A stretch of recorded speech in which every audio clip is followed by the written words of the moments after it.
Today we're going to do a seascape print, or just any kind of print of a scene with water in it. So I've got paper, white paper, pencil, this is just thin styrofoam, and some washable markers. I've got a paper towel, I'm going to need some water too. But the first thing I'm going to do is take my styrofoam and scratch in a print of just any scene that has water in it. It could be a lake or a pond, it could be a bridge over a river, you could be out on the ocean, it could be a waterfall, anything with water in it. So the way I'm going to make my stamp for my print, and we can call this a plate, a printmaking plate or a block, is I'm going to use a dull pencil. See how it's not very sharp? It just works better because I'm going to scratch into the styrofoam. So you might have waves like this. Maybe they overlap. So here's the ones in the back. Maybe there's a huge wave coming up like this. So I'm making a picture of out on the ocean, but you don't have to if you don't want to. Here's like the white caps on the end. Hokusai like to put lines in the water, sort of like a pattern. So that's what I'm doing now. And I can color those different colors later. And then maybe to make it a little more interesting, I'll put a boat here. Some people fishing on the ocean. I'm keeping it really simple, and I'm just scratching in my drawing. Maybe I'll put the sun up in the sky. So there we go. Some more overlapping here.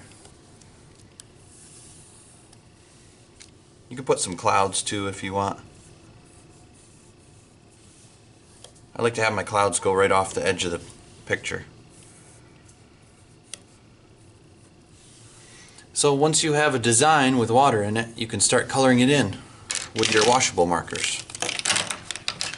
So like I said, I'm going to do some patterns here. So this part will be light blue, but then the next one will be a different color. And I'll just keep going until my whole picture is filled up.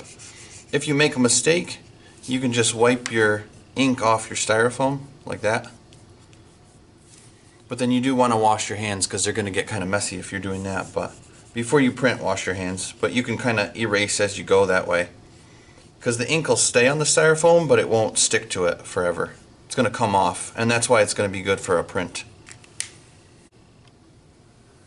I've completely inked up my printmaking plate with the markers, and now I can set it aside, put my name on the back of my paper,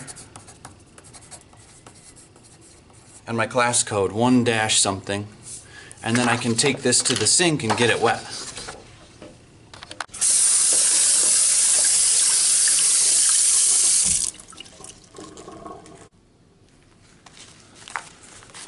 And I'll dab it dry with my paper towel. I want to get rid of all the puddles.